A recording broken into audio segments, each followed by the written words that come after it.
Hey everyone, it's Natasha with Plexus Worldwide, and I just finished this phenomenal book, What to Say When You Talk to Yourself by Mr. Shad Helmstetter. If you have not picked this book up yet, it will totally change your life. I will read this thing over and over probably my entire life. I wanted to share with you just a few thoughts I had, some of my favorite parts. The whole premise of this book is looking at what you say to yourself in your thoughts and in your words. And how does that really affect your life and how you live out and handle challenges and things that come up? It's really, really powerful if you look at all the things you say to yourself on a daily basis, whether it's in your head or things that you actually verbalize. Are they life-giving? Are they lifting you up and building you up? Or are they dragging you down and keeping you kind of trudged in a negative mood and overall your life and just negativity? This book is about changing those negative thoughts, that negative self-talk. And my favorite analogy that he used was like a house that has a bunch of old furniture in it. So our self-talk is that old furniture in your house. All the negative things we tell ourselves. I'm lazy. I'm never gonna amount to anything. I don't have any gifts and talents. I'm fat. All this negative, terrible stuff we tell ourselves on a daily basis, or think about on a daily basis, is that furniture in this house. And it could be things that other people told you too. Maybe that you'd never amount to anything, or you're not smart enough to go to college, or whatever it might be.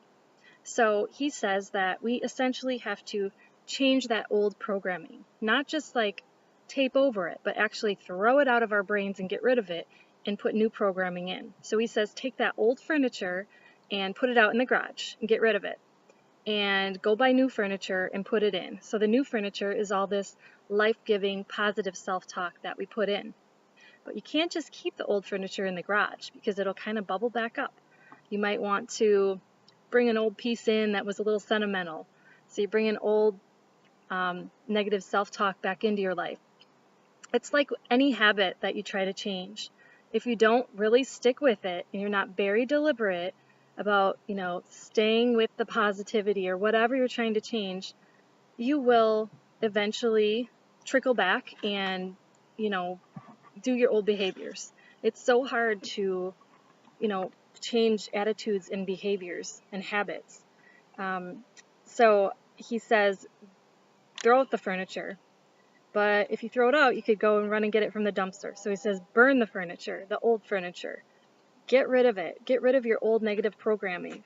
He says, whatever means you choose to make the change, unless you first begin to change your old programming, the years of conditioning that keeps you doing it the old way, the likely outcome is that what you want to accomplish will not work, or it will not last. So get yourself some shiny new furniture in your house, burn your old furniture, and just move forward with this new programming. What is negative self-talk exactly? And what does it do to us? This is one of my favorite quotes in there. He says of negative self-talk, it is our way of timidly hiding in the shadows instead of boldly thriving in the sunshine. It cripples our best intentions and seduces us into becoming satisfied with mediocrity. Oh, I just love that.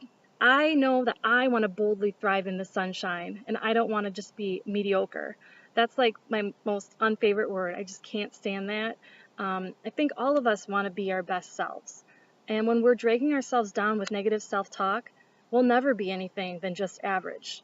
We're not going to be able to thrive and shine in the sunshine unless we really believe in ourselves. And we can't do that when we're constantly beating ourselves up and telling ourselves that we're not good enough or that Susie Q is better than us.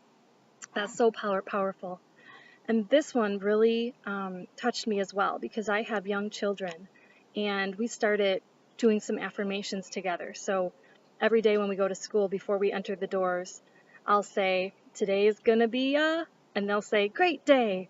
Today's gonna be and they'll say, super day. And then I'll say, today's gonna be and they'll say, best day yet.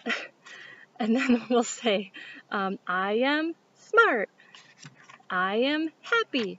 Jesus loves me. So I started doing this little affirmation exercise with my kids because I want them to learn young the importance of believing in themselves and speaking life to themselves.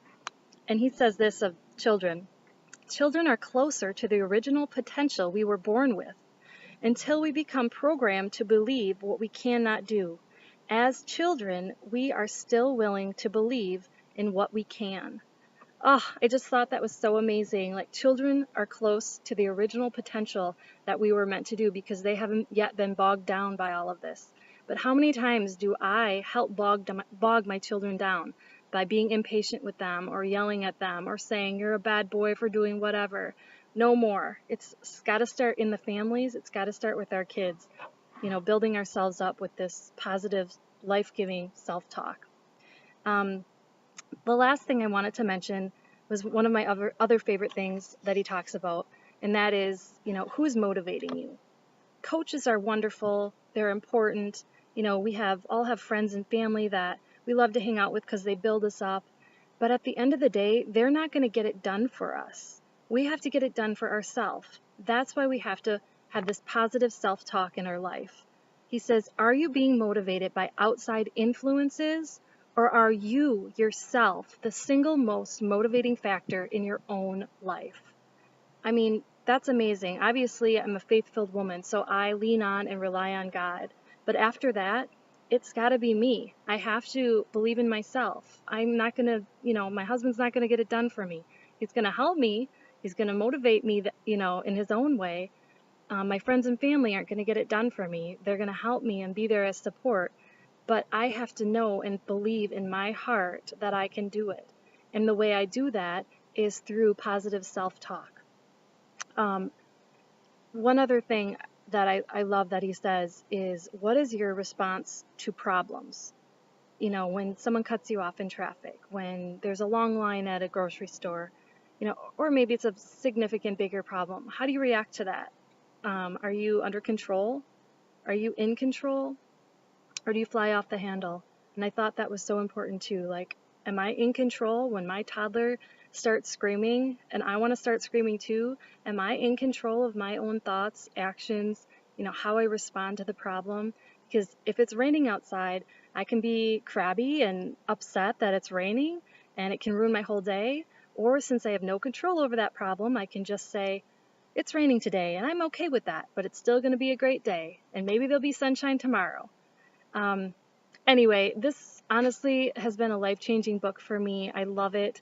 I can't wait to read other things by him and get my list of positive affirmations. I do some, but he also talks about, maybe there's something that you want to go a little more deep on. So if you're a worrywart like me, really zone in and have 10 to 12 positive affirmations on that specific issue. So I can't wait to get that and record it on my phone so I can listen to it over and over. Anyway, I hope this is helpful to you and maybe you were able to get a little pearl of wisdom from it. I know this book gave me tons of pearls of wisdom. So anyway, thanks for listening and I'll talk with you soon. Bye!